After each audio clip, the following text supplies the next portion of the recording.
गीता की ज़िंदगी गरीबी की चक्की में पिसते हुए शुरू हुई थी। उसकी माँ ने उसे बचपन में ही सिखाया था कि दुनिया में गरीब का कोई नहीं होता। गांव के एक छोटे से मकान में गीता अपने पति रामू और 3 बच्चों के साथ रहती थी। मकान का छप्पर हर साल बरसात में टपकता था, लेकिन उसे ठीक कराने के लिए कभी नहीं पैसे होते थे। रामू गांव के जमींदार खेतों में मजदूरी करता था और गीता कभी कभी गांव में दूसरे घरों में बर्तन मांजने का काम किया करती थी। हर सुबह गीता की दिनचर्या सूरज के उगने से पहले शुरू हो जाती थी। उसे अपने बच्चों के लिए चूल्हे पर खाना बनाना पड़ता था, जो अक्सर एक रोटी और नमक तक सीमित था।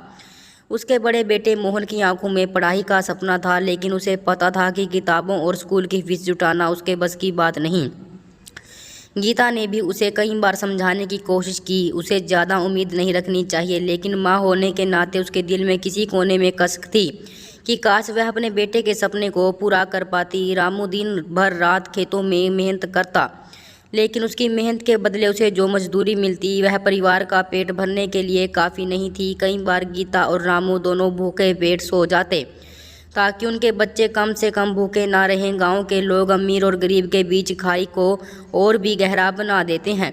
गीता जब भी किसी अमीर के घर काम करने जाती, उसे नीचे बैठकर इंतज़ार करना पड़ता। उसकी जगह गांव के बड़े लोग कभी नहीं भूलते थे। वह गरीब थी। इस गरीबी का एहसास हर बार उसे शर्मिंदा कर देता था। एक दिन जब गीता गांव के बाजार में राशन लेने गई तो दुकानदार ने उधार देने से मना कर दिया।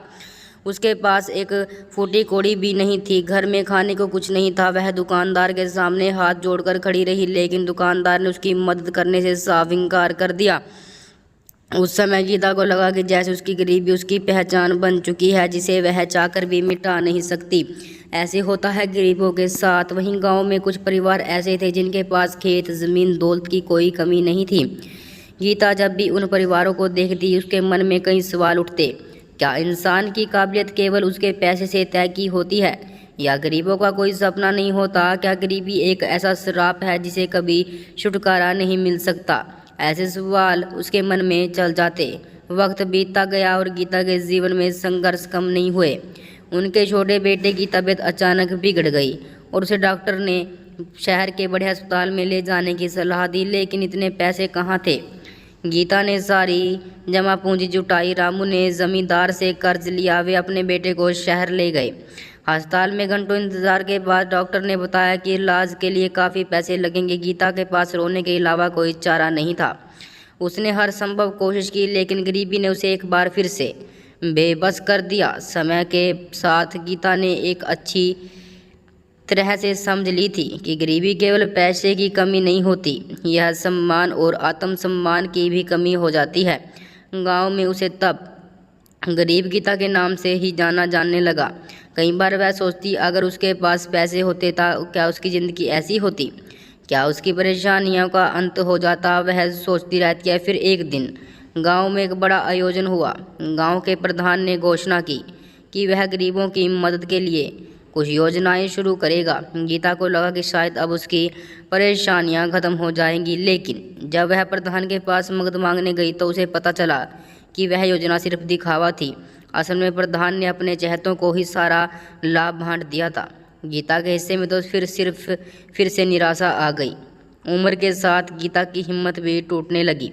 उसने जीवन भर सिर्फ संघर्ष ही किया था। तब उसे लगने लगा था कि शायद गरीबी उसका नसीब थी, लेकिन उसके दिल में किसी कोने में एक छोटा सा सपना अभी भी जीवित था, अपने बच्चों को इस दलदल से बाहर निकालने का। वह चाहती थी उसके बच्चे उसकी तरह गरीबी की मार ना झेलें।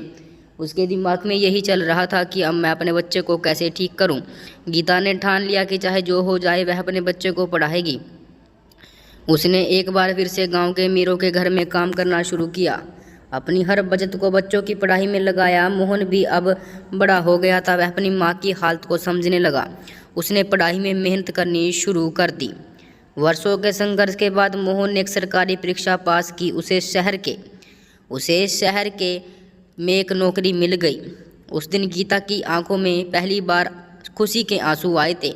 गरीबी ने उसकी ज़िंदगी को जितना भी कष्ट दिया था, लेकिन आज उसे अपनी मेहनत पर फल मिल रहा था। मोहन की नौकरी ने उस परिवार की ज़िंदगी बदल दी। अब गीता के छोटे बच्चे को भी अच्छी शिक्षा मिलने लगी। रामू की तबीयत भी बेहतर होने लगी। परिवार धीरे धीरे गरीबी के दलदल से बाहर निकलने लगा। लेकिन गीता ने एक बात समझ ली थी, गरीबी सिर्फ पैसों की नहीं बल्कि यह इंसान की आत्मा पर भी चोट करती है। जब तक इंसान हिम्मत नहीं हारता तब कोई भी गरीबी उसे पूरी तरह से पराजित नहीं कर सकती। दोस्तों, ये कहानी आपको कैसी लगी हमें कमेंट करके ज़रूर बताना।